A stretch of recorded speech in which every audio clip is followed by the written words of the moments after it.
Right, welcome back to the Me, Myself, and Hopefully You podcast. My name is Tariq, a 19-year-old university student currently studying history and international relations at the University of Reading. Now, uni's not been all that for us, especially during COVID. So I decided to start a podcast, hopefully get to know more people and to figure out what I want to do with my life. Because to be honest, I just sort of came to university because it was the sort of thing that you should do. But I'm still yet to figure it out. And so I decided to start a podcast where I interview guests from an array of backgrounds and talk more about them. And hopefully, by learning about their story, it can help to create mine. And maybe when I'm 50, 60, 70 years old, I can have an interesting story to tell because I'm sure that's what most of us want in our lives to be able to tell an interesting story. So, without further ado, let me introduce my guest at this time. He is a man who swapped the boardroom for the classroom. He tells me more about what it was like growing up with a successful grandfather and how he managed to take advantage of the internet becoming so easily accessible or beginning to become more easily accessible by starting up his web hosting company. He also discusses what it was like to lose his co-founder and best friend to cancer, and why, despite being extremely successful, he decided to go into the classroom and take up teaching, and how 12-year-old students managed to teach him at 30 years old about different aspects of life that he just didn't know were there at the time. It was a brilliant episode. I really enjoyed it. I hope you guys enjoy it too. He is the co-founder and technical director of UK hosting company NetWeaver, and one of my favorite teachers from back in the day. I say back in the day, like 3-4 years ago. Why am I acting like I'm 25? Please join me in welcoming Phil Rawlinson. My face is so zoomed into here. I don't know why I'm so close. So, Phil, I just want to start off with asking you a few quick fire questions just to get to know you a bit and get the ball rolling. The first question I want to ask you is, what's the last picture on your camera roll? I'll look. Yeah, there'll be something tragic, I'm sure. I hope not. I hope it's not too tragic. No, it's a little bit of tragedy is always good. It's my parents on the parents? holidays. Yeah. Oh, I always see your parents driving around, you know, all the time, because I always see your number plate, or Yeah. you know, similar to your number plate, and I'm like, oh, is it this road? And then it's I always see, oh no, it's your parents. You and your dad look really similar as well, so you can full on tell. But bless them, they're always driving together. I've never seen them either of them on their own. Yeah, it's always weird because I always smile at the car because I'm thinking it's you, and then it never is. And it's just like they probably just think, why is that weirdo smiling at us? Just give them away if they won't mind. Are they used to that? Are they used to students? Have they ever like had a student interaction or not? Oh no, they sort of meet people randomly. Like my mum goes to the hairdressers and things, and they hear the name, and then like, oh, do you know Mr. Rawlinson? She's like, well, obviously yes. Which one? I've not no idea. Oh, brilliant.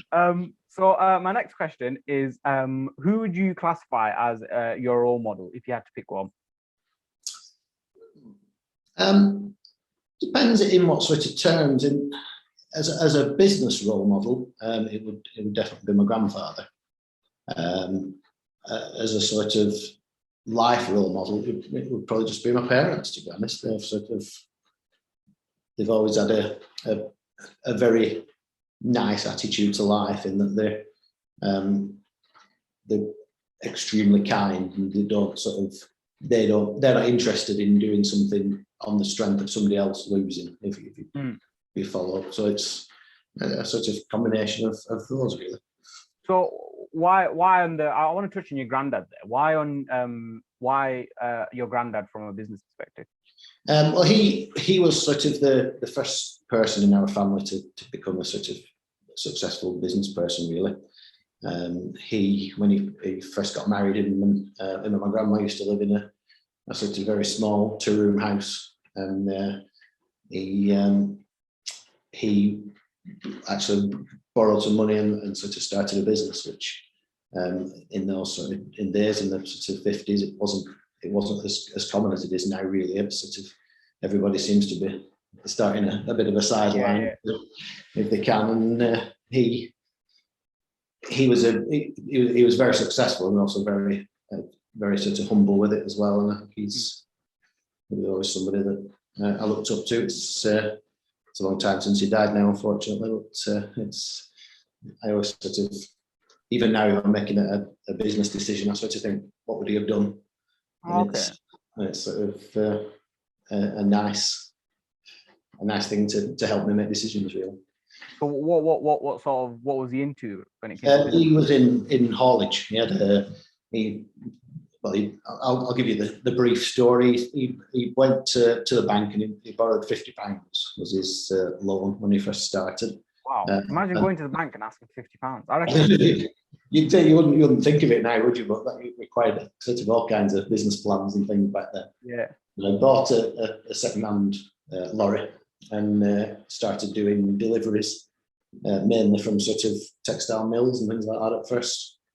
And he built it up, and eventually was employing about 2,500 people. Wow. And I'd get about 600 lorries by the time he decided it was time to sell up. So it was, from somebody who sort of started from no money at all. I think he was quite an inspirational guy, really. So when he sold up, was that him? Was that him retired? Was that retirement money, or it was meant to be? It was meant to be, but he didn't enjoy not doing anything. Yeah. So he decided he wanted to start again. But part of his agreement with when he sold up was that he wouldn't start another company. So he actually bought a really tiny haulage company with the idea of building it up again. And so he did it all over again. And at one point with his second company, he actually bought every truck that Mercedes-Benz imported into the country for a full year. Wow. So it was growing so quickly. So wow. So yeah, he definitely wasn't a flash in the pan the first time, that's for sure. What would you say is like the number one lesson you got from your granddad?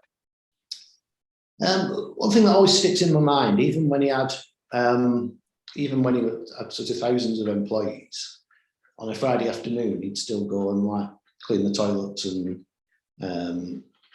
he would make a point of, he always knew everybody and made sure everybody knew that they could go and speak to him and things like that. And, he never looked down his nose at anybody, or sort of, he was never sort of typical fat cat, really. It was just and I think that was, I think a lot of people could learn from that sort of way of approaching people. I think that being humble. 100%. It definitely seems like it, especially with the fact that it's. I mean, even me right now, I don't want to clean the toilet. No. The fact that he was in a position where he could have employed someone to clean the toilet for him, but then he was like, you know what? No, I'm going to do it myself. And I feel like that was almost him trying to keep himself in line in that sense. It feels like that's. I think he was. I mean, my grandma was always involved in the business as well, and their accountants always used to say that if it had just been left to my granddad, the business would have been either twice the size or he would have gone bankrupt, because he was always trying to push it faster and faster. Yeah. Whereas my sort of grandma applied the brakes a bit and kept him slowed down. Yeah. So brilliant. Good partnership. Well, hopefully we'll get more into that later on. My final quickfire question is: say if there was a house fire, right? And everyone was saved. You had your phone and your laptop, because everyone has their phone on the laptop on them all the time. But you could only keep one item from the house. What would that item be? One thing. That's a tough question, isn't it? It would probably be a photograph album or something like that. Yeah, a lot of people say that. Yeah, I think it is a bit of a predictable answer, but I spend a lot of time with my family, and sort of, I think that would be the thing I would most want to risk getting burnt for, really. See, my argument from that for why I mean, I don't know what I'd pick, to be honest, but my sort of reason why I wouldn't pick that is usually because all of my photos are backed up. So it's like all my photos are on my phone anyway. I don't really have a photo album. So it'd be interesting to see how, like, as you as you sort of go through time, how people's answers change. Because I feel like everyone's photos are pretty much on their camera anyway. It's like, but then people like the physical thing, don't they? They do. I think there's, that's true. I'll probably be able to print them all out again, wouldn't I? I might change my answer and go for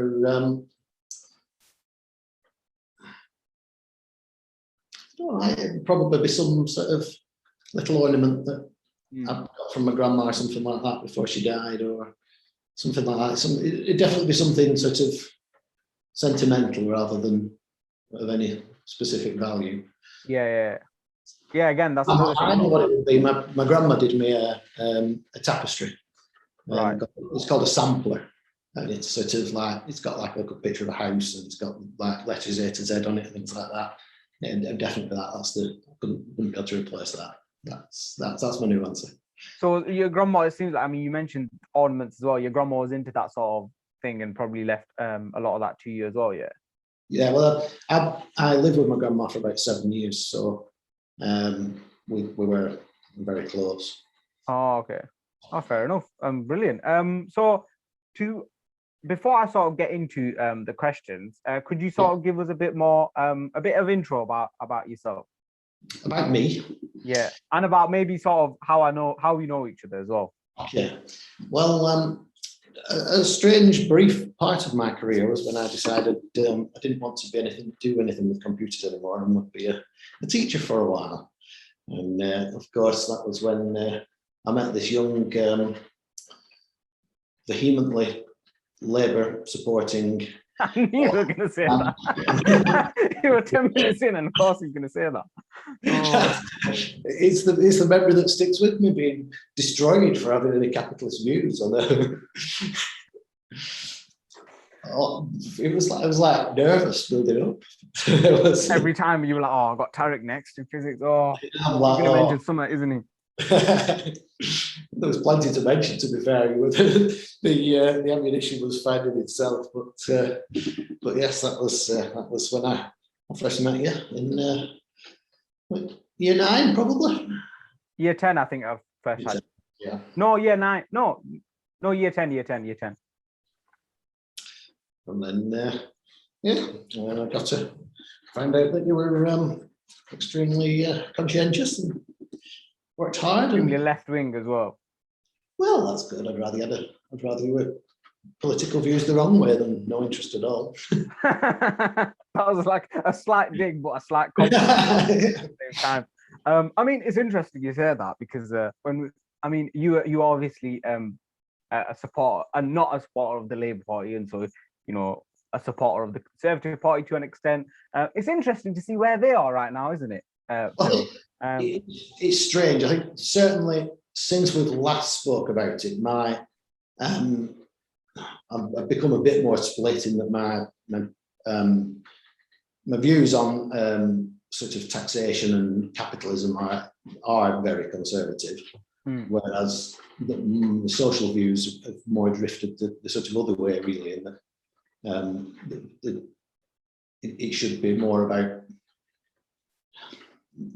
everybody rather than just the people that can afford it. And I think that's my sort of quandary now, is that I can't vote both ways because I only agree with half of each direction. Well, I think the and I don't want to make this into a political debate. Well, like I said, I probably will, because that's what I normally end up doing. But I think the counter argument to that would always be, well, if you genuinely care about these social values, and we put social values and morals ahead of anything else, then you have to back that up. You've got to basically put your money where your mouth is and go, well, you've got to invest in that. You can't just go, yeah, well, I believe in all this stuff, but I still believe we should have low tax.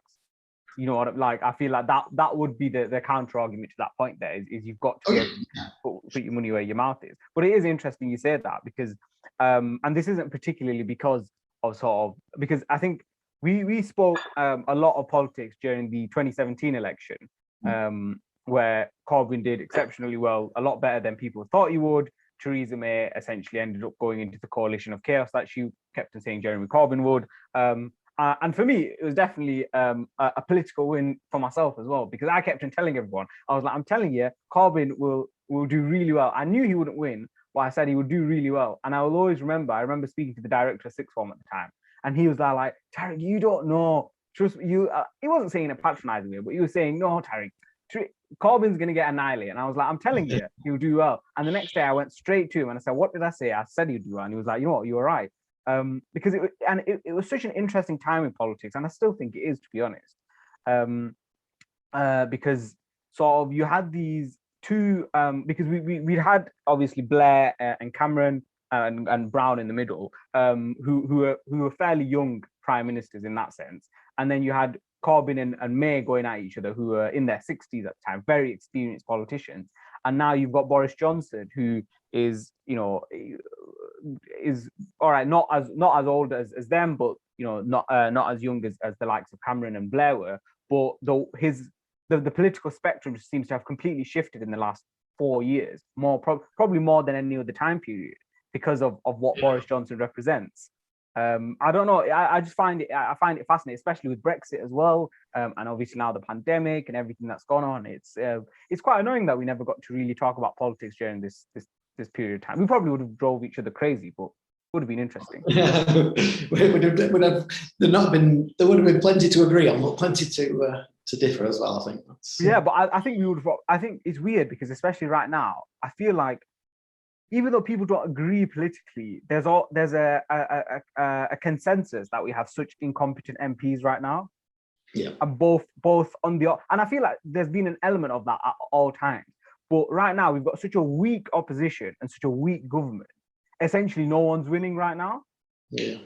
No one's actually moving any forward. There's critiques left, right, and centre. There's very few people that I know that go, Johnson's done a good job of the pandemic, hasn't he?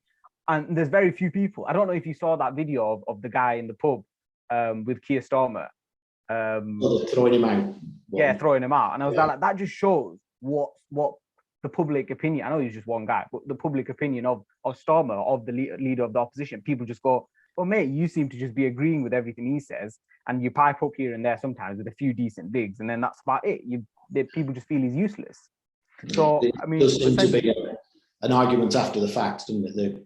Rather than any opposition at the time, it's always like, oh well, I don't think that was a good idea. You should have done this. Well, everybody can oppose in hindsight, can't they? Hindsight is 2020, isn't it? And that's my. I was quite optimistic about. I was weirdly optimistic about Johnson, and we mentioned when I was talking to you about potentially coming on the podcast and whether you'd be interested, and that you'd be interested. That my own political views have also sort of changed, like yours.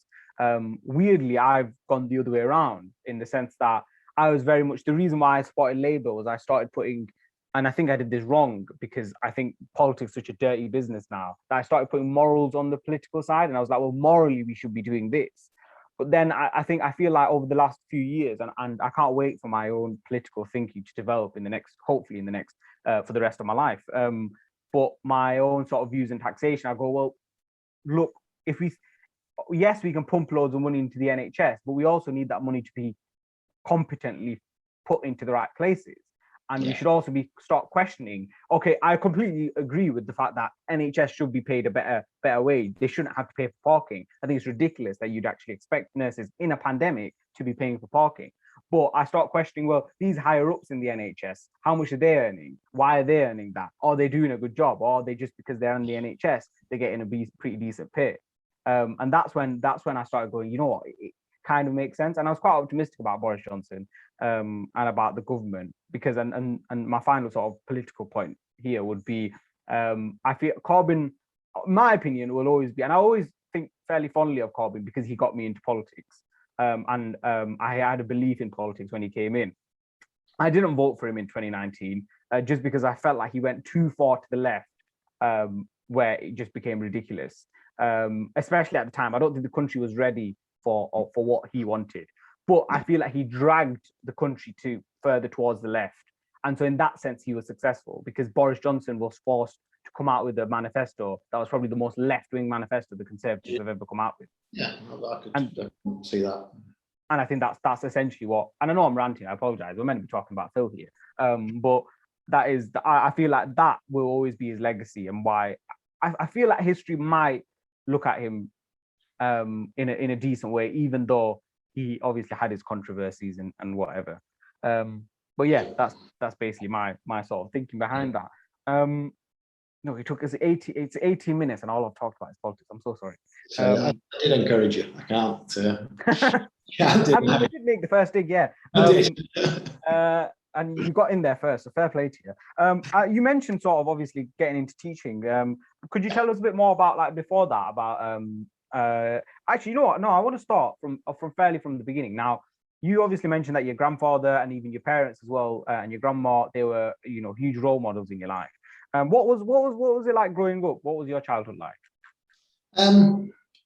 Fantastic, to be honest. I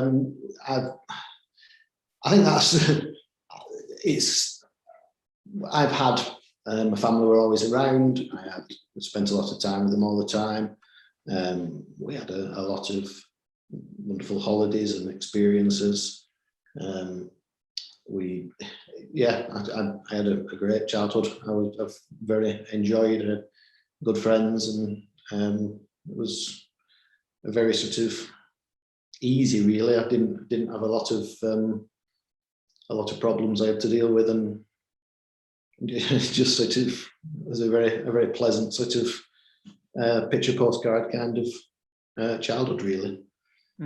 Well, do you feel like, and I feel like a lot of people often forget this, you know, when someone looks at someone and goes, oh, well, he had it all when he was younger, she had it all when they were younger, and they never learn or whatever, and those sort of accusations. I always feel like people often forget that hardship in life can often teach you a lot more than ease.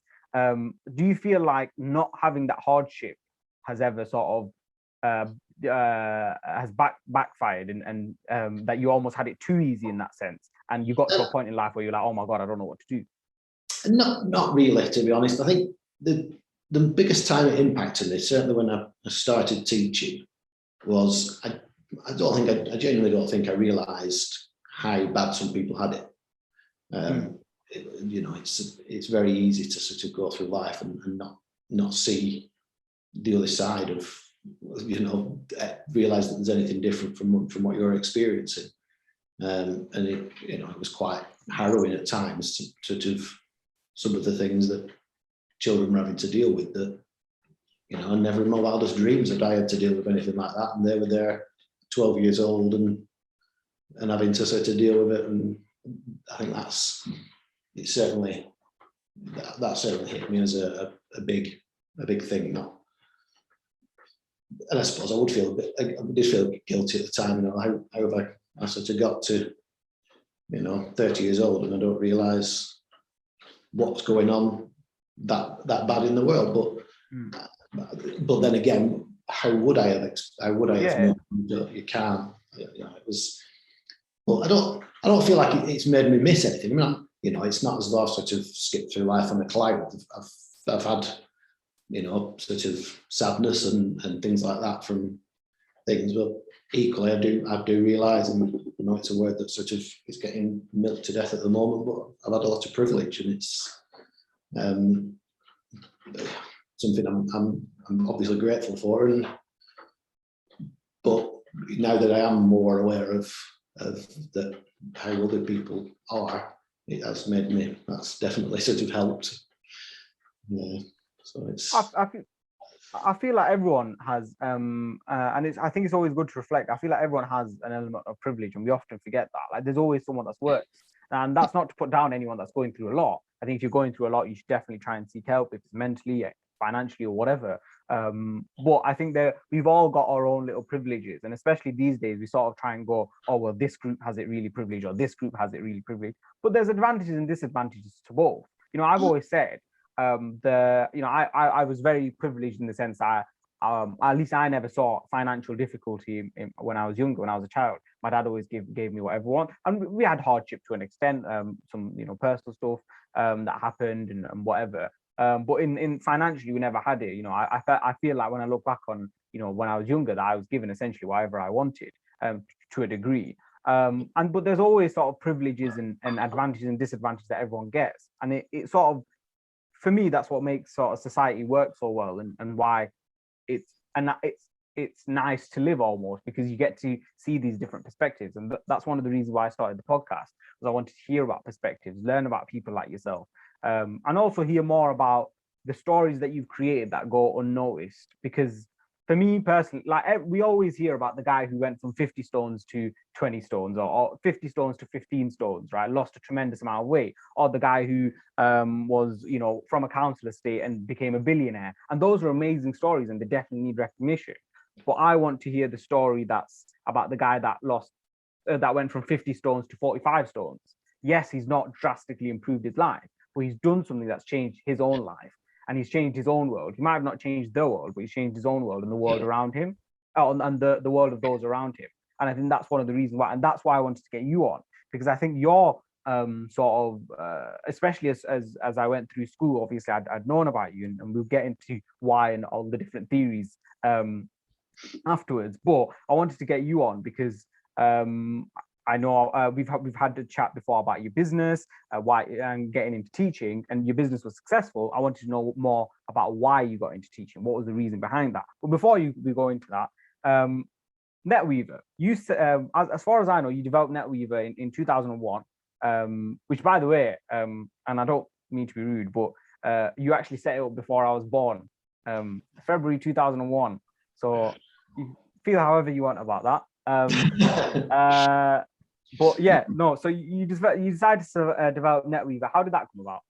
Well, actually, the whole idea started a couple of years before that. So in 1999, it was myself and John, who was my best friend at university. We sort of wanted to make a bit of extra money while we were at university, and we decided that we wanted to get into web design, which was obviously very new at that time. The internet wasn't quite as prolific as it is now. So we sort of started it as that, but in actual fact, we weren't very good at it, so we didn't really get anywhere. But we liked the sort of name. And one of the things we found when we were doing web design was that we couldn't find a good company to actually put the website online with.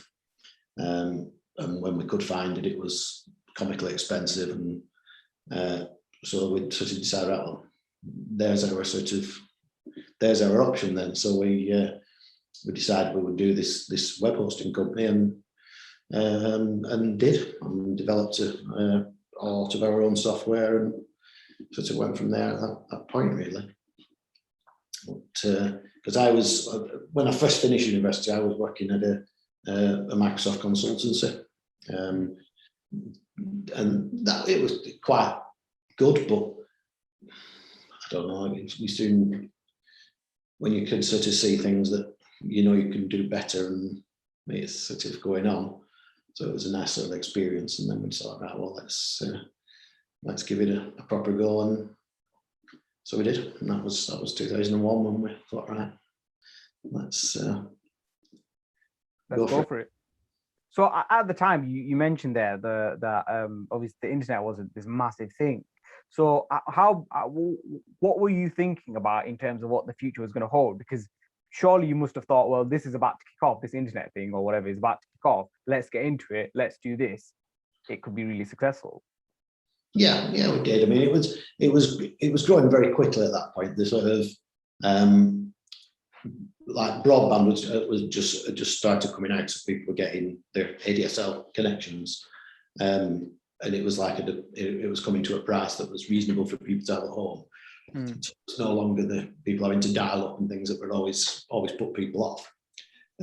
So it was obviously it was going to become a sort of a faster growing industry. And in actual fact, I still to this day don't know why, but Rosendale was one of the earliest places that got broadband. Oh wow! Big old Rosendale. Yeah, I don't know why we got picked, but we did, and so it was that was nice, and that we were where in an area where things were actually happening, and it sort of fitted together nicely in the timing, really. Mental that, like, because I've always had the internet and like this, you know, amazing, again, another privilege that I have, and many people that are listening right now probably had is you know, Wi-Fi and whatever. So I can't imagine the idea of dialing up for Wi-Fi or for internet and broadband coming in, and everyone going, what's this broadband thing going on? You know, that's crazy. That, and like not having like, even if the Wi-Fi is the tiniest bit slow, I'll start complaining. It's crazy that, like, the fact that, you know, that you'd have to go through so much just to get it, and there was a point where no one had it because it was too expensive. But yeah, no, I just find that fascinating. That so NetWeaver continued to develop, but then in 2006, as far as I'm aware, you sort of there was a point that I feel like for you probably did really hit home, I guess, was you mentioned that your best friend from university was John. You decided to set up the company with him, and he sadly passed away to cancer. What was that like? It was awful, to be honest. I mean, he'd had it for quite a few years. He'd been fighting it and kept going into remission, and then it came back again. And so it was it was hard. It was obviously more so for him than for me. And then it got to a stage where he wasn't really well enough to work, but we were sort of established enough at that point that he could still take a salary, and at least that was a nice thing, that he didn't have to work when he wasn't up to it. And I think, you know, the last sort of 12 months he probably only worked a couple of days, because that was all he was up to, and it was sort of it felt like the business had achieved something, and that it was able to support him at a time when otherwise he wouldn't have been able to work at all. So it was good from that aspect. And then once he died, it was difficult at that point, because he hadn't made a will, and I'd always just assumed that his half the business would pass to me, and it turned out that his family decided that wasn't the case, and so they wanted me to buy them out, buy his share of the business, and which I did. I had to borrow some money from the family to do it, and I sort of felt a bit bitter, really, that I sort of tried to support him, and then ended up with having to buy them out. But that's water under the bridge now, isn't it? That's not a thing. And then carried on from that, really. Was there ever a point where, obviously after he passed on, you started this with your best friend, from all the way from 1999, and now you're in 2006. Was there a point where you went, he's passed on, I can't do this on my own, I need to just get out as well? Yeah, there was. I gave it a lot of thought at the time, but I couldn't decide what else I wanted to do, and so from that point I sort of carried on, not, you know, enjoying it still, but not obviously not enjoying it as much, because when you start something with your best friend, there's other things rather than just the work, which, I mean, I think that's ultimately what led me then to deciding, right, well, I don't want to do this on my own anymore. I'm gonna give something else a try, and that's when I went back to university to do my PGCE teaching certificate. So it was that was the sort of lead up to it, really, was thinking, right, I'm not sure this is what I want to do forever. So you mentioned there, obviously we talked about how John passed and the aftermath of that, and then you got into teaching, like you said.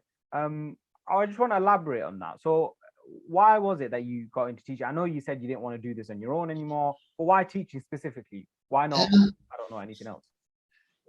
Mainly, my sister's a teacher, and my mum had been an English teacher as well before she'd had me, and so it was sort of something that I'd always sort of been on the radar, So I went and visited a few schools and had a sort of look around and just thought, I think it's something I could enjoy and sort of get my teeth into, and a bit of a challenge, and also a chance to use some of my physics really as well. I'd sort of never had a look in until then. So it was, just something that appealed to me. And Steve Croft as well, who of course was my head of department, had been my physics teacher at school as well. So it was a nice segue into it, really. Yeah, I bet. What I've always wondered about that, about how when teachers go into teaching and they become colleagues with their teachers. What's that like? The first time when you're like, "Hi, Steve," instead of like essentially like kind of similar how like I'm calling you Phil. I'm trying not to call you this time you were going Steve instead of Mr. Croft. Yeah, and it was weird at first. The sort of the benefit with it being quite a big gap was that there wasn't actually many teachers left that had sort of known from being at school. So it was, I didn't have a huge amount that I had struggled with, but it was fine because I'd got on very well with him when he was my teacher. He'd always been my like bank security question of who's your favourite teacher. So it was it was good, and he made it very easy as well. He wasn't patronising about it or anything. So it was it was good. It felt like I already knew him, so it was good. So what would you say your teaching experience was like? Because how many years are you teaching? 7 years I did it. Okay, that's a pretty long time. Yeah, but it was. I mean, the teaching I absolutely loved, and would happily have done it forevermore. What I didn't particularly enjoy was working in a school. There was. As you'll remember, when you used to go home early on a Wednesday and we had staff training, I used to dread it all week, and things like that, really. Because if you recall, there was a lot of us that left at the same time, and it was all for much the same reasons, really, that it wasn't at the time a particularly pleasant place to work. Nothing was. You get to the end of the day and feel like you've done your best, and then somebody say, "Oh, you haven't done this, so that's no good." And it became a bit negative, and that was the sad bit, really, because I feel like I've spent my life explaining to people that as soon as they find out, "Oh, you used to be a teacher," they're always like, "Oh yeah, it must be so hard dealing with kids these days," and I'm like, "No, that were absolutely fantastic. That wasn't." Even if I spent the whole day just arguing with somebody or trying to persuade somebody to shut up or whatever else, it was still a great day. But then we'd have a meeting after school and somebody would tell me, "Oh, you've marked that book wrong," and you're just like, Yeah, it's interesting because especially in schools, because it's weird because every single teacher says that. No teacher goes, "Oh, the students, they're so annoying, they don't listen," or whatever. Every teacher will say it's the adults. It's nothing to do with the students. It's nothing to do with the adults. And it seems to never change almost, because it's not like it's run by people that weren't teachers. They were also teachers. They were also in the position you are. So I always find it weird how even though you were in that position, you're still doing the thing that you probably didn't really like as a teacher yourself. What do you think is wrong there in terms of in the school profession? So many teachers feel like this, and you're actually seeing more and more as the years go by. These statistics are showing that staff turnover in so many schools is ridiculous now. So many teachers are leaving. People are going in the job for 5 years and they're going, "I can't do it anymore." And I think. And this is almost a good thing, is people are starting to realize, or maybe teaching isn't the job that everyone thinks it is, where you get loads of holidays and can do whatever you want. I mean, my opinion, I think the problem is everybody that is in leadership at a school is basically just a teacher that's been promoted. And being a good teacher isn't at all the same skill set as being a good manager. And therefore you get people in school management positions that they've no experience of being a manager, they've no experience of running what is a fairly big business. They've just got experience of teaching a room full of 11-year-olds, and that same style of management that you might be able to use for a classroom, when you start doing that with your colleagues, it doesn't go down overly well. I would never in a million years shout at one of my employees, or really ever shout at my students if I could help it. But I got shouted at, and I'm sort of think, as an educated professional, I don't really think people should be shouting at you. Another thing that I've heard as well, from different schools, from people that I've spoken to, like on a train or a bus, that say that they're a teacher, and I start asking them questions, essentially do a podcast episode with them on the bus or the train. That's another thing that I always hear, and I always find it so weird, because the idea of shouting at an adult is so stupid and so patronizing, and no one's ever said that actually, about how because they're just teachers that I've got promoted, essentially they start they start treating you as if you're one of their students rather than you're a colleague. You need to be a bit more respectful. Do you feel like if there were more business-minded people in schools, that it would actually be better? Yeah, I think it would. I mean, certainly a lot of the big academy chains now, they have, they're taking on managers, and they've got human resources people and things like that aren't just teachers that have gone on a couple of days course to train them up. And I think it needs to be run like that, but it needs to be managed properly and manage the resources. I mean, as you will know, there were some absolutely fantastic teachers at school, and that were passionate and that were genuinely wanted the absolute best from the students they had. But a lot of them really didn't want to be there, but felt sort of trapped, because when all you've done is be a teacher, it's not an easy segue into something else. So, and somebody that feels trapped somewhere is never going to be the absolute best that they can be, I don't think. Yeah, well, I've always said, and obviously you were teaching in the school that I attended, and for me the experience was amazing. I couldn't have asked for more. And I think the student experience is very much like that. I know some people complain about different elements, and you're always going to have people that complain, and sometimes rightly so.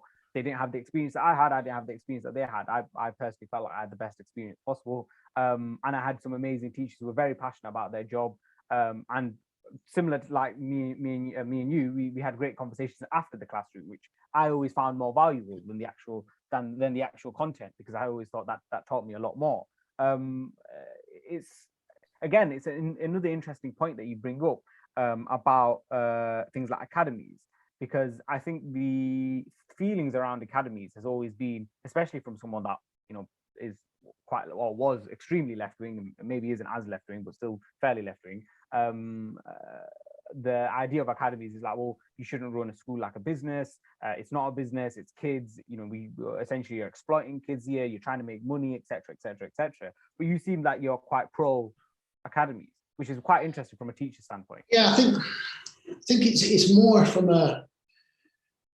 it shouldn't be run for profit. I'm certainly not a sort of big fan of privatising schools in that way, and that I don't think is a policy of academies. But to run it more like a business, I think it just has to work, because the labour market is far more fluid now than it ever used to be. People do change careers much more. People change where they work for whatever reason, whereas 30 or 40 years ago, somebody would probably start their teaching career in a school and stay there until they retired.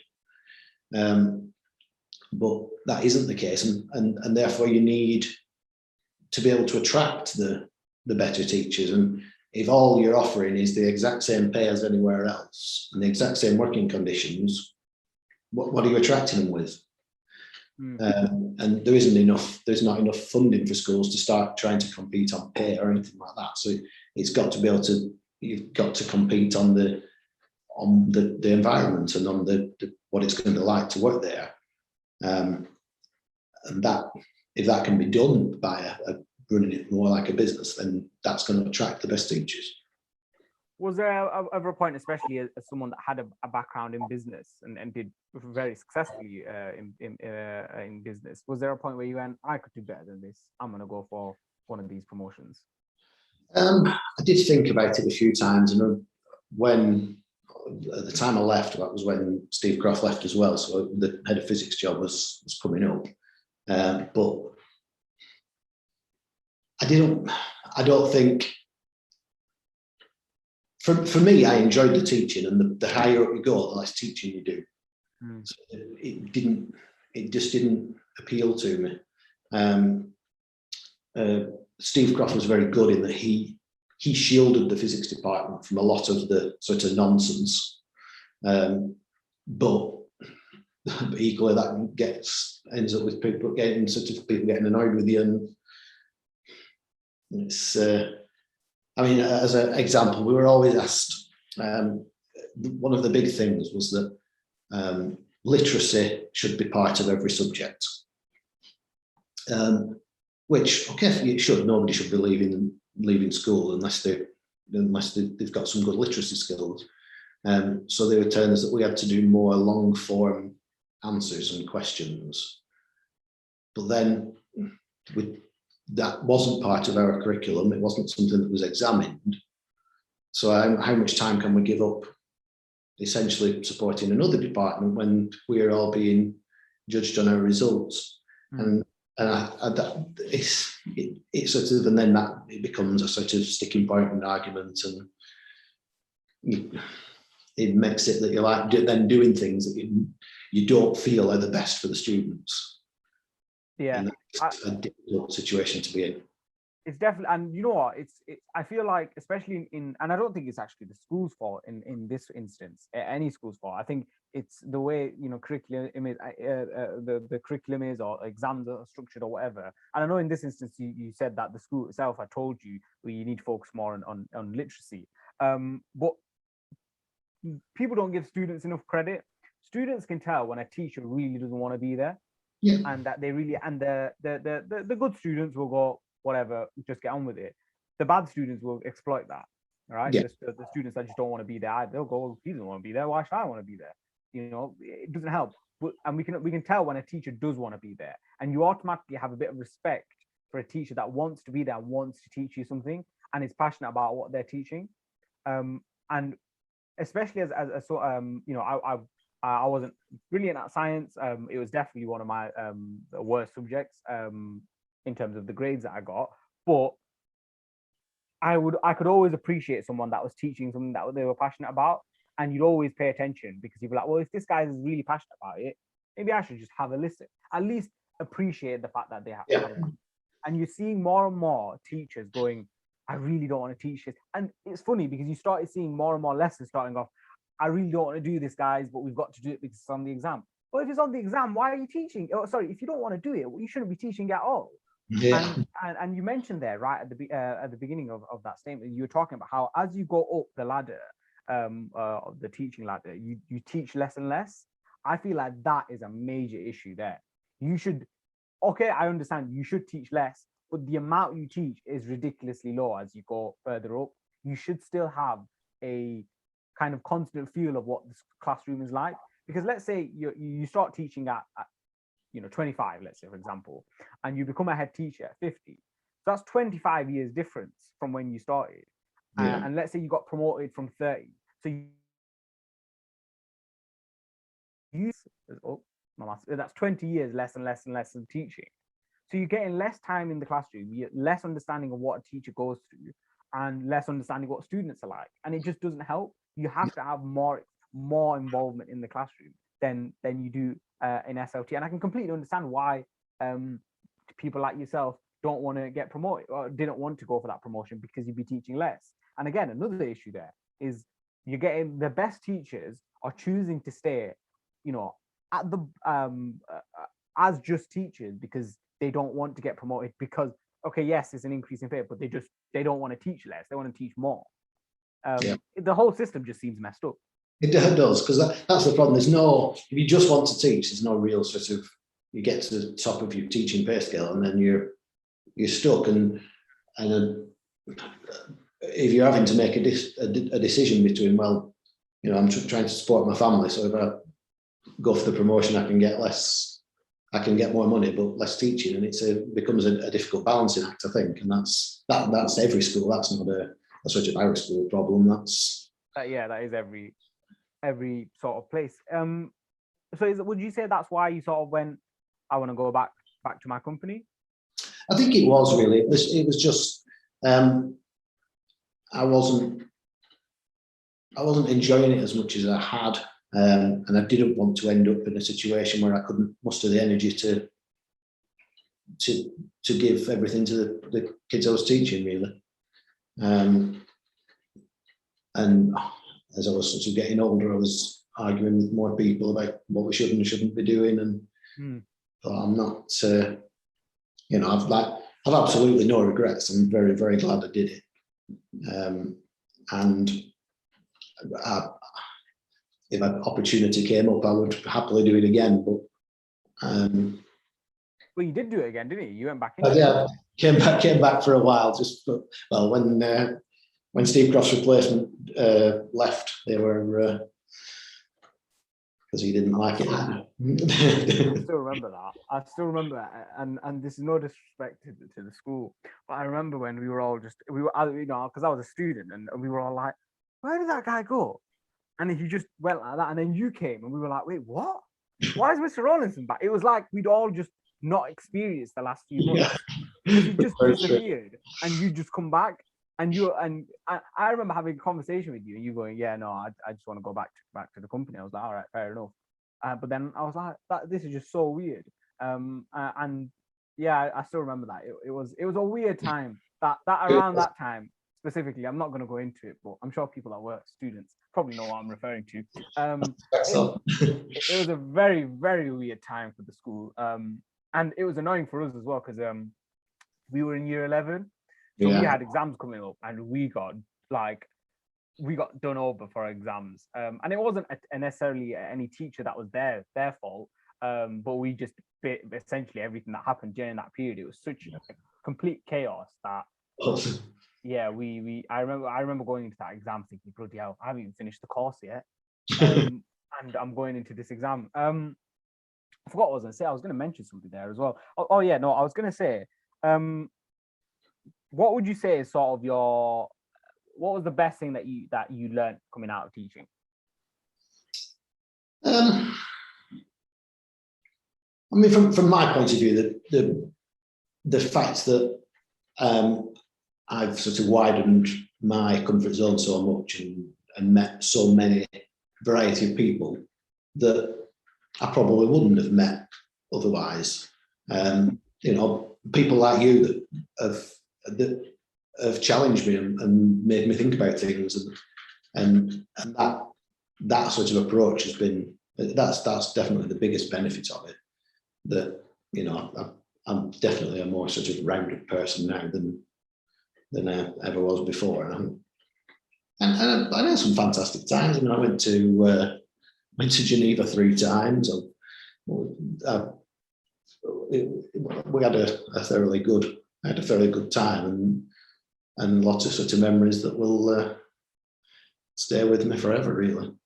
And like you said, it made you a more well-rounded person, which I feel like that's something that we should all sort of aspire to be and to do, is to learn more about different beliefs and cultures and political beliefs and jobs and what those jobs entail. And again, another reason why I started the podcast was for that exact reason. And the sort of conversations that we had. When I look back, especially on my school experience, I know I said it was a very good experience, but one of the best things was I managed to successfully develop relationships with teachers after the lesson ended. So even though we had break time, I would never go out. I'd just start having a conversation with the teacher about something. I remember specifically you in year 10. I had you for second period. So straight after second period was break time. I would just have a chat with you. And what that helped me sort of realize was, one, the politics behind teaching. I think I managed to get. Teachers told me stuff that they just wouldn't have told any other student, and I just remember thinking, bloody hell, is it that bad as a teacher? And it starts making you think more, but also even the political conversation. Because when, and I know I'm bringing it back to politics, but when the 2017 general election happened, I was so extremely left wing, in the sense that my mindset was you only vote conservative if you're rich. You only vote conservative if your parents basically told you. And anyone that tells me that they vote conservative and they're young, they're essentially just giving me sound bites of their parents. That was my genuine belief, right? I always had that. And then I remember the first person, one of the first teachers, I'm not going to name his name just in case he doesn't want me to, but one teacher, and it was the first time I'd ever had a proper conversation with him about politics. And he started going, no, I vote conservative. And I went, what? Why would you vote conservative if you're a teacher? Like it just didn't make sense to me. And he started explaining to me why he voted conservative. And I went, no, this makes so much more sense. Then I started speaking to you and you started telling me. Then I started speaking to people who voted Labour but heavily criticized Labour. And I was like, you know what? Politics and life in general just isn't as black and white as we all want it to be. No. It's not as, and it's so easy to go, especially, and you're seeing it more and more, essentially one side of the debate going, the other side are just idiots. They just don't know what they're talking about. And that's exactly why Donald Trump became president. That's exactly why one of the many reasons why Leave won in the EU referendum, and another reason why Boris Johnson won, became prime minister, is because the other side often dismisses that side as they're stupid. They don't know what they're talking about. Absolutely. And the politicians were doing that with the Leave voters. They were going, yeah, they don't know what they're talking about. I would have chosen to remain, but I accept the fact that, well, some people wanted to leave. And I had a conversation with a teacher who said, or with several teachers who were close leavers and close conservatives, because we are growing up in a society, and especially in the North, and I partially understand why, but we're growing up in a society where it's wrong to have one set of political belief. You're not allowed to express it. And those teachers would never, because you could be a teacher and you could openly say you support Labour and you have no consequences, even though you're told as a teacher not to, show your political beliefs. But you cannot be a teacher. You are risking a lot by being a teacher and openly saying you're a conservative voter, and especially a Leave voter, which is so harmful for this generation, because you're not getting exposed to the real conversations, the real beliefs. Because essentially the only exposure that I have to conservatives are conservative MPs, because everyone's too scared to say that they're a conservative. And I've always wanted two of my favorite teachers. I have loads of favorite teachers. I was very lucky with the teachers I had. But one of my favorite teachers, he was my history teacher, and he was very much a staunch Remainer. He wouldn't say which political party he believed in, but it was definitely left wing. And then my other teacher that I was mentioning, he was a definite Leaver and a definite conservative. And I was like, I would pay to watch a debate between these two, because they're genuine people with genuine normal jobs, that have had life experience, who can give me information without lying to me and patronizing me. But it's like those people are never allowed to sort of have that conversation, because it's like, well, you'll get in trouble for it. You're not allowed to have it. Instead, we've got to listen to some MP and another MP having a go at each other, giving me sound bites which just sound ridiculous and not actually paying attention to what they're saying anymore. And again, another reason why I started the podcast, and another a political rant that I'm going on. So again, I do apologize, but it just happens. I'm sorry. It was inevitable. It was never going to leave. Exactly, it was. I just want to slightly go back on the teaching part as well.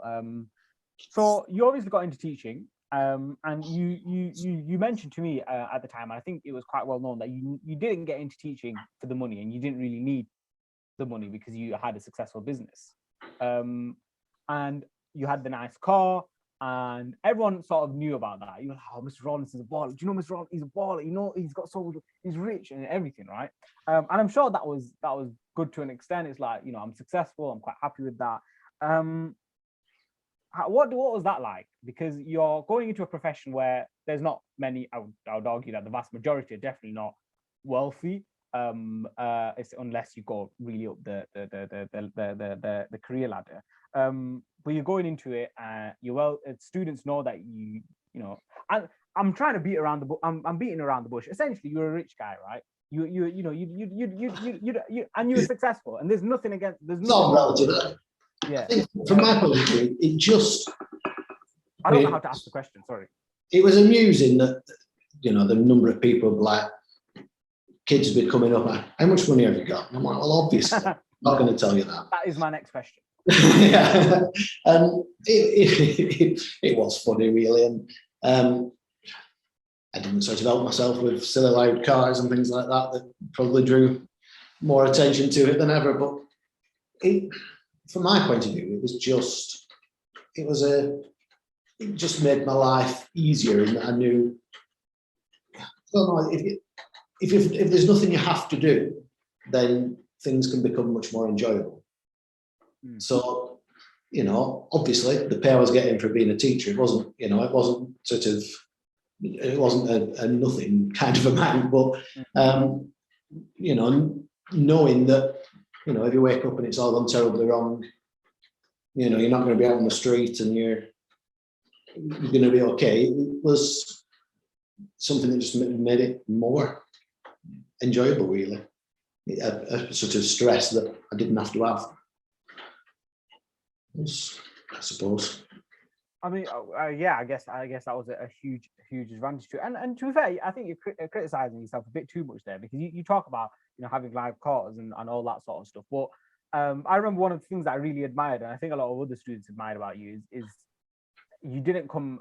It's not like you were driving a lime green or a yellow car, or coming in and revving it loads and whatever, and you weren't coming in with the £1 million, or, you know, a ridiculous, you know, a suit with like Gucci all over it or something like that. I always admired that, because I've always said that if I get money, I'm probably going to be, you know, driving I'm going to drive the most ridiculous car, even if it's ugly. I just want to make sure that everyone knows that I paid a lot of money for it, because I'm successful. It's like, it's my money. I want to do whatever I want. So I think you are being a bit too critical of yourself. But I think what was always interesting was, and you mentioned there is students asking you, oh, how much money have you got? Because there was always different theories as to how you accumulated this money, right? And one of them was, and it's interesting you mentioned your granddad, because one of them did mention your granddad. It was something, and I always remember this one because I just thought it was weird, and I want to know whether it's true or whatever. And to I just want to know your thoughts on it. So one of them was, your granddad owned a company. And it became really successful, like you said, and he sold it, like you said. But then he sold it, and it was like, but the company itself was B&Q, and he sold half of it, and that's how you essentially became rich. That was one of the ones. I remember that was one of the first ones. I'm thinking that's Yeah. And B&Q is massive, and I thought, no way, like, he might be balling, but B&Q is huge. No, I don't know where that one's come from. It wasn't B&Q, no. That was one of the theories, right? What would you say I think what I want to ask here is, obviously, you again, and I do. If you don't want to talk about it, I'm more than happy to cut it out. If you feel like you don't want to talk about it, that's completely okay. But, and again, you did mention you went into teaching, you know, because you didn't want to do it anymore, but you'd come back off a successful business. I think my question to you would be was there ever a sort of point before that where you went, I don't really have to do anything, and I've kind of got it all? Or was there never that point? Because it was definitely implied by students that you were like mega rich, right? You were mega wealthy, that essentially you didn't need the money at all, and you were just like, I don't need this. I'm not saying you're not, maybe you are, and maybe you don't want to talk about that, and again, that's completely fine. But was there ever a point where you thought, I'm set for life? Not really. If I wasn't working, I think I'd be incredibly bored. I mean, that sort of played part of it before, in that I wasn't working particularly many hours in my business, so I had a lot of empty time in the day. And problem is, if everybody else you know is just at work, what are you supposed to do with that time? You know, it's all very well. You say, oh yeah, I'll just go and play golf all day. Well, on your own, that'd that'd be a barrel of fun, wouldn't it? So I've never, I don't know, I've never really not wanted to be doing something. I still don't work particularly long hours, but I do work every day. I'm not sort of, and I think, no, it gives you an identity, doesn't it? Doing having a career and something that you're passionate about. If you haven't got that, then you're just sort of drifting through life without a point, I think. Yeah, I think everyone wants this sort of rich life or a life where they don't have to work, and then they realize when they do work, when they don't work, it's just life becomes so, it doesn't feel like you're striving for anything more, and it's sort of like it's like we've got this innate desire to want to constantly develop ourselves and become a more rounded person, like we were talking about. And when you don't work, you miss that element of it because everyone else is working, like you said, and you've got what are you going to do on your own for 24 hours a day, 7 days a week, 365 days a year. I mean, this last year was sort of showed me what life would be like if I wasn't working, and it's boring. It's not. In the last, do you think that in the last year you would have preferred to be a teacher? No, this last year I've been very glad I wasn't in school. Oh, okay. I've been quite scared actually of getting ill, and this last year, and at one point I was washing my hands so much that my knuckles were bleeding. But, really? Yeah. Whoa. Actually, I mean, I'm still sort of washing my shopping when it gets delivered and things like that now. So that I was very glad I wasn't going to school, because I don't think my nerves could have took it. But, are you a germaphobe? Or was it just something that I probably am. I've always been a bit anal about keeping things clean. So it's certainly not helped this last 12 months, really. From there, obviously we touched on why you left teaching and whatever. I want to go on to something a bit, completely random. Is we had a chat just before we started. Was you watched Big Bang Theory? Yeah, I do. Have you watched the whole thing? I have. It's brilliant, isn't it? It's one of my favorite shows. Mine too. I love it. I only recently watched it. I think about a year ago I started it, and I've watched it twice now. It's that good. It's the only show that doesn't have an awful ending, like Game of Thrones, and apparently Line of Duty was awful as well. So I don't know. Do you watch Line of Duty? I haven't watched that. No, I feel like I'm the only person in the world that hasn't. But... Same. And I was gonna start it, but then the season or the series finale was yesterday. And apparently it was awful. Like everyone's complaining, like on the level of Game of Thrones awful. So I'm like, if that's the case, I'm not watching it. No. Game of Thrones, that season, it stressed me out. It was awful.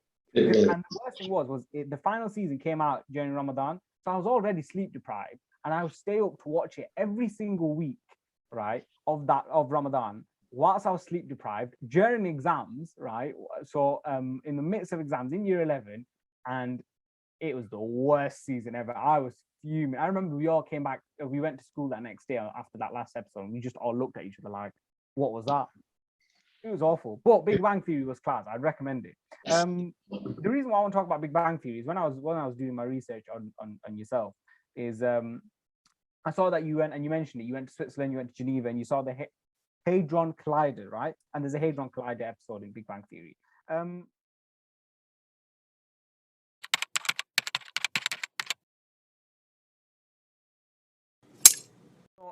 The Hadron Collider, I don't understand what it is, because I read something about particles colliding or something like that. It's a ridiculously expensive machine. It's the world's largest machine, and it costs like $1 billion to operate like every day or something crazy. What I don't understand what it is.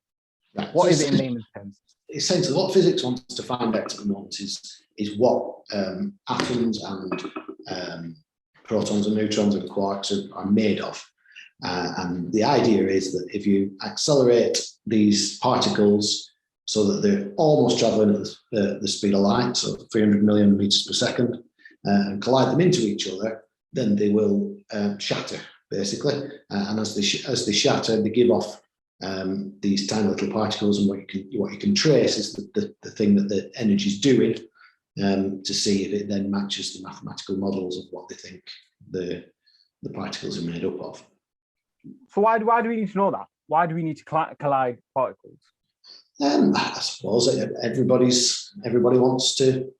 Not everybody. Most people want to know why things are as they are. Why it's the sort of ultimate question of why we're here. It goes back to that. How did the universe come to exist? And it sort of helps with that idea of finding out a sort of theory that can link everything that happens together.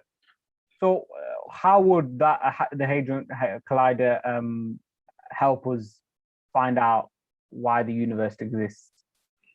Well, not necessarily. I suppose not necessarily why, but it would give you a knowledge of why things happen. So why does gravity exist? Why do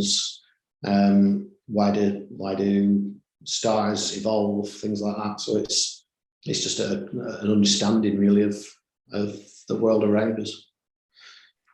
Well, the reason why I asked that question is because when I was doing the bit of research that I did on the Hadron Collider, I came across an article from 2019 from the New York Times, and the New York Times the article was written by a research fellow. I can't remember what the institution was, and she was basically saying that the Large Hadron Collider was a failure, and now they want to build a new machine that costs $10 billion. What's your opinions on that? I don't think it was a failure. It's proved things like the Higgs boson. It didn't create a black hole that some people were worried about, so it didn't cause the Earth to end. So it's difficult. I mean, the problem is that there is nothing in science that we can find out now with a 50-pound microscope. So if we want to carry on finding more things out, it is the big experiments like that do it. So I'm confused, right? And I know we're now going into physics, but this is my opportunity to ask questions about physics without it having to be on a curriculum. So without the teacher now can't tell me, well, we're not learning that, so you can't ask that. Right? So I don't understand, what is a black hole, right? How can a hole be so powerful? Well, it's not actually a hole. A black hole is just where the matter, the atoms that make it up, have become so incredibly dense and so close together that the gravity from it is absolutely immense. So if a black hole is essentially created when a giant star collapses. So the star collapses, all its matter goes into an almost infinitely dense space, and so then the gravity is so strong that it will even pull light in, which is why it's called a black hole, because nothing, not even light, can escape from a black hole, because it's all just sucked in. So have there been black holes throughout? There's black holes all over the universe. There's a black hole at the center of our galaxy. That's what the Milky Way is rotating around. Oh, right. Okay. Why is it called the Milky Way? Not sure. There is some there's something to do with milk as to why everything's named the way it is, but I can't remember what it was. Okay. I've always found that weird. Like, why would, who looks at it and goes Milky Way? That's what we call it. It was just a weird one. Unless the guy's last name, whoever came up with it, was Milky. Then there was some reference to milk in something, and that's where a lot of it came from. Okay. I can't remember what it was. So, right. So this is what my mind is getting blown away right now, because so a star collapses and then a black hole appears or whatever, and it would suck everything in, right? So why did people start thinking that if by creating this Large Hadron Collider, we'd create a black hole? Because surely nothing could have the sort of power of a star. Well, but the thing is because they're so powerful because the matter is so dense. And so the worry was, if things are being smashed into each other at such high speeds, it might be able to create that kind of density. And then once it sort of starts off, everything else then gets sucked in, which makes the black hole get bigger and bigger until the Earth will just go. So right? So this again, the Hadron Collider, right? You're saying it's where you're smashing things against each other. Can you actually see these things smashing against each other? Oh no, they're very, very small. It's just single atoms or single protons that they're smashing into each other. How do you create a proton? I thought energy can't be created or destroyed. Proton isn't energy. Protons are. Right. See, that's how you know I'm not good at science. I knew. Right. Okay. Well, you know when you like rub a balloon on your jumper and stick it to the wall. That doesn't work though. I've tried that a million times. That doesn't work. Well, do it and pull your hair with it. Then that does work. What, like do it on my? And then I swear I've tried that so many times and it's never worked. Maybe you're just very anti-static. All right, okay. Even anything with static electricity, like even if you like when you rub your feet on the carpet and touch something and get an electric shock, essentially what you're doing there is separating the charged parts of an atom. So it's the electrons, which are the negative part, are separating from the positive. So if you take something like a hydrogen atom and you apply that to it, then you get you're separating the electron and the proton. See, I don't know about everyone else, but when you talk about things like black holes, even though science wasn't the most interesting subject for me and I wasn't the best at it, but when you start talking about black holes, I mean, I'm getting interested, right? And I feel like that's what, and I know we're going back to schools here, but I feel like that's what is massively missing in school, because I'm sure you'd like to talk about black holes instead of talking about literature or whatever, or a part of physics that you don't enjoy. And I'm sure other teachers would like to talk about different other things. And when I can see that you enjoy talking about it, I'm like, tell me more. I want to know. And these stupid questions are what makes it even better. Me saying that protons are energy when they're not, just goes to show how much I actually know about physics and science, doesn't it? Deeper down, everything's energy. So you're not like fundamentally wrong. It's just so philosophically, I'm actually correct. You're right. Yeah. You're okay. That essentially, when it comes to the question that I've actually got written down, that is pretty much nearly everything. A question that I do want to ask you is and going back to sort of NetWeaver, is what would you say is the number one reason why NetWeaver became a success? I think fundamentally we're actually bothered about the service that we provide and bothered about the customers getting good use out of it. We're not sort of your pilot high, price it low kind of business. We want with some customers now that we've had for 20 years, and that's sort of important to me that people would want to do that. In fact, I had a lady that contacted us a couple of weeks ago for some help, and she realised that she was just about to renew for her 20th year, and decided it was the longest relationship she'd ever had. And so that is a long time. I think that's longer than mostly. It's longer than my life. Exactly. So I think the fact that we've still got some of those people must be doing something right. That's and I suppose we had the advantage of being early as well, which is always a big plus. Well, if NetWeaver ever wants to promote what's it called? Is it sponsor the podcast? Oh yeah, it would be brilliant. Yeah, sponsor produce. Advertising now, it's dreadful. Exactly. Yeah, just trying to sell the podcast. Maybe one day. It is interesting you said that, because the podcast that I released yesterday with Mohammed Ibrahim, he's similar. He's very. I don't know if you know him. I do. No, I've never met him. I know of him. Yeah. Oh, okay. So like he's into ethical business practice as well, and he said something similar to you as well, in the sense that he genuinely cares about the service that he's providing, and he doesn't want to rip people off. And I always, again, another thing that I just find admirable about yourself and people like Ibi, because it's especially in business, you don't see that as much as you probably like to. Is people that genuinely want to give you something that will be useful and helpful and last a long time, and not try and rip you off, because it'd be very easy for you to go, well, I could do a very, very good job for you, or I could just do a decent job to last long enough for you to trust me, and then I know you'll be coming back to me in 2 years' time with some problem. Yeah. But it sounds like, especially with this woman that's been with you for 20 years, that's not what you're about, which is amazing to see. And I think you've got to be able to sleep at night, haven't you, and feel that you've done your best for somebody, and that is something that's important, really. A question that I forgot to actually ask you is going back to the Big Bang Theory, my second to last question. How accurate is the Big Bang Theory? Because I feel like I learned a lot about physics in the Big Bang Theory. Just to give a little bit to say. Yeah, I think they definitely must employ physicists to sort of make it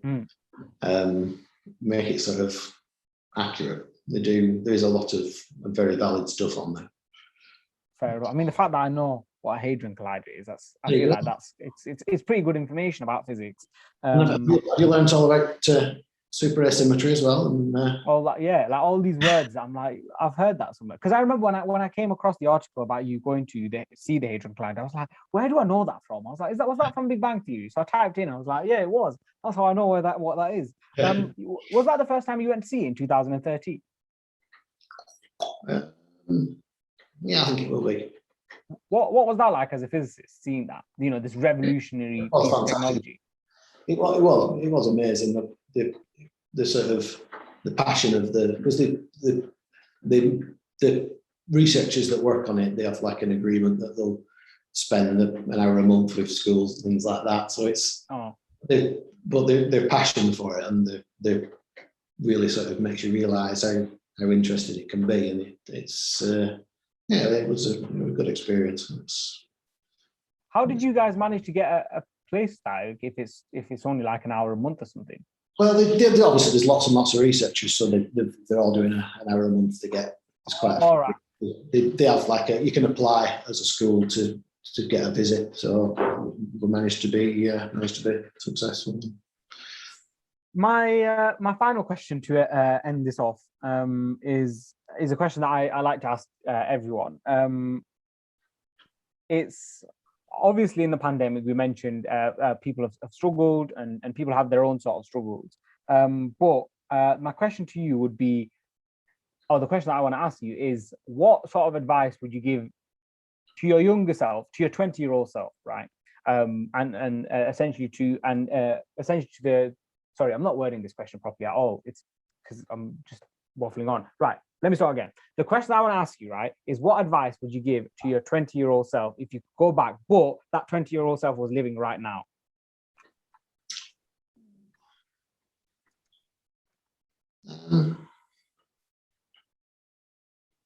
I think it would probably be to make sure you nurture relationships, really. It's you sort of lose, as you're getting older, you lose contact with people from other parts of your life, because everybody gets busy, and then you lose, people that I was at university with that I thought I would be friends with forever, and now I've sort of lost touch with them and things like that. And I think that would be my biggest thing, I would say, is make sure you nurture relationships, so you keep friends from all the different parts of your life, and it gives you rather than just concentrating on the sort of now friends, really. Is that a sort of, I don't know, so that was a last question, but is that a sort of regret of yours that you never saw? Yeah, a little bit. It's very easy to, when your life gets busy, to drift away from people, and I wish I'd kept in touch with more people, really. I think you should. I mean, I think we should all take advantage of social media as much as possible, even though there's negatives. I think you should get in contact with them. Find them. You can find anyone these days. Yeah, I think you should get in contact with them. Be like, oh, hi mate, I don't know if you remember me. My name's Phil, whatever. Why don't we go when you can actually go for? You can technically go for a coffee now. When you can properly meet up without having to wear a mask and all that stuff. Do it. I think if the pandemic has taught us anything, is we need to take advantage of every single thing that we can do in the present moment, rather than worrying about the future or worrying about the past. Just do it. I think you should do it. Very true. Very true. And that's it for this week's episode of the Me, Myself, and Hopefully You podcast. I hope you enjoyed it as much as I did. I managed to obtain at least a little bit of value from it. Thank you so much, Phil, for giving me the time to come on. It still feels weird to call him Phil. I'm used to calling him sir, but thank you to him for giving me the time to have a chat. and just hear more about him. I really enjoyed the podcast. I've just enjoyed sort of having a conversation and a bit of a catch up, which was originally what this podcast was meant to be all about, but then we changed it up a bit, and we're probably going to change it up a bit more for however long we do it. And yeah, if you enjoyed it, then please do hit that like button. Let me know in the comments below what you thought of the episode, and subscribe, man. Like, get 200 subscribers and then times that by 1,000, then I can drop out of uni, and essentially the aim of the podcast will be fulfilled because I'll know what I want to do with my life. So if you want to help Tariq, then please hit that subscribe button, or just just hit it because you want to be nice. I don't know. And if you did enjoy the episode, then let us know by sharing us on social media, tagging at MMHY Podcast on Instagram.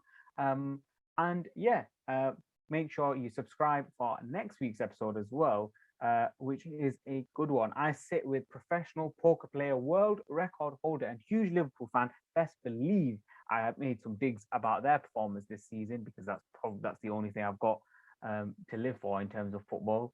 City have just gotten into the final, Chelsea have gotten into the final, and it's not very fun being a United fan at the moment. But anyway, he is, like I said, a professional poker player. He won on one occasion $20,000 playing poker. He tells me more about how he is essentially living the dream and doing what he loves for a living. Yeah, it will be with Lucas Robinson, aka Robin Poker. But other than that, I'm just chatting a load of rubbish right now. I hope you enjoyed the podcast. Like I said, do all the things I talked about. Have a great week. Until next time. I still do this. I don't get why. And if you know what, if you actually watch it right till the end of this thing, like the actual outro, then tell me in the comments, okay? Or message me. But preferably tell me in the comments, just because I like the comment. And make sure you hit the like button, right? It feels nice when you hear it. I don't want it for the whole YouTube algorithm thing, because I couldn't care less about this. This podcast is too small. It's probably irrelevant to the YouTube algorithm, but it's just nice because then someone's enjoyed it, and it's just a good feeling to me. Basically, it's to boost my ego. Now I'm joking. It's a good feeling. Anyway, I'm gonna shut up now. Have a nice week or day or whatever.